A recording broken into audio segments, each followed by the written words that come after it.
ज्ञान वो इन्वेस्टमेंट है जिसका डिविडेंड यानी मुनाफा जीवन के अंत तक मिलता रहता है। मैं ऐसा मानता हूं कि एक सामान्य जिंदगी जीने के लिए इंसान को रोटी कपड़ा और मकान के अलावा अगर किसी चीज की सबसे ज्यादा जरूरत होती है तो वो है शिक्षा, एजुकेशन। आपके पास यदि धन है तो आप उसे गोल्ड में कन्वर्ट कर सकते हैं। धन हो या सोना, दोनों के कम होने का या खो जाने का डर हो सकता है, पर यही धन को अगर हम नॉलेज में कन्वर्ट करते हैं तो वो कभी कम नहीं होगा और ना ही उसकी चोरी हो सकती है। देखिए, जीवन में मुझे बहुत सी बातों ने प्रभावित किया है। मेरे ये अनुभव सुनने में शायद साधारण लगे, पर इनमें छिपा सार असाधारण है, अनमोल है। यदि मैं आपसे पूछूं कि सबसे शक्तिशाली व्यक्ति कौन है, सबसे शक्तिशाली व्यक्ति कौन है, तो कोई कहेगा कि जिसके पास पावर है, वेपन्स हैं, शस्त्र है, धन है, किसी देश का राजा या किसी सल्तनत का वारिस है। मेरा ऐसा मानना है कि वेपन्स, मनी किसी को पावरफुल नहीं बनाते, या अगर बनाते भी हैं तो कुछ समय के लिए ही बना पाते। दौलत आज होगी, कल नहीं। शस्त्र का ज्ञान तभी तक काम आएगा जब तक वो शस्त्र चल सकता है। Once it is used it becomes absolute. पर शास्त्र का ज्ञान कभी नहीं रुकता। Knowledge can never be obsolete. शास्त्र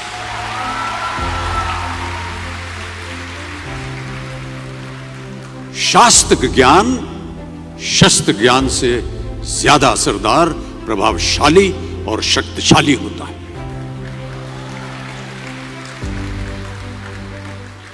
अब देखिए, एक राजा ने कितने राज्यों पर विजय प्राप्त की, कौन कौन से शस्त्रों का इस्तेमाल किया, कितने सैनिक थे, यह शायद आपको याद न हो, पर जीरो की खोज किसने की, बल्ब का आविष्कार किसने किया, राष्ट्रगान किसने लिखा, ओथेलो मैकबेथ की रचना किसने की, ये आपको जरूर याद रहेगा।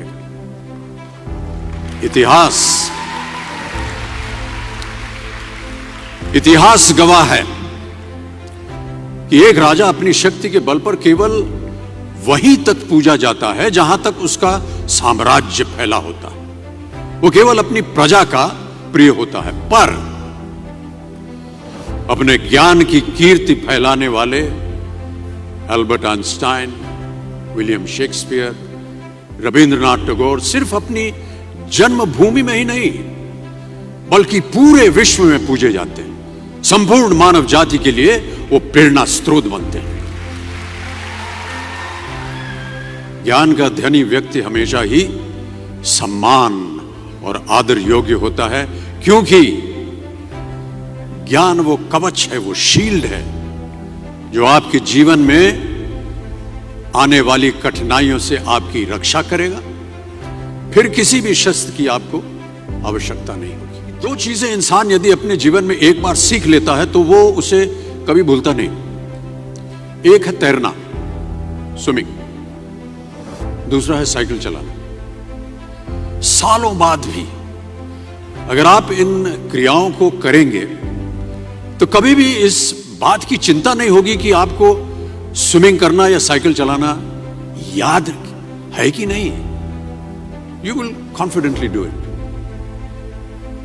काश कि हम पढ़ाई भी इसी नजरिए के साथ करें, that when you will chase knowledge, numbers will always follow. देखिए, महाभारत में जब गुरु द्रोणाचार्य ने एकलव्य को अपना शिष्य मानने से और अपने गुरुकुल में लाने से इनकार कर दिया था, तो एकलव्य ने क्या किया, अपने गुरु की प्रतिमा, एक मूर्ति बनाई और केवल उस मूर्ति से प्रेरणा लेकर ही धनुर्विद्या सीखने में वही सफलता प्राप्त की जो बाकी योद्धाओं को द्रोणाचार्य के गुरुकुल में रहकर हुई। उस प्रतिमा के रूप में एकलव्य को हमेशा अपने गुरु के पास रहने का एहसास था। और जब गुरु साथ में हो तो सफलता हासिल करने से आपको कोई भी नहीं रोक सकता है।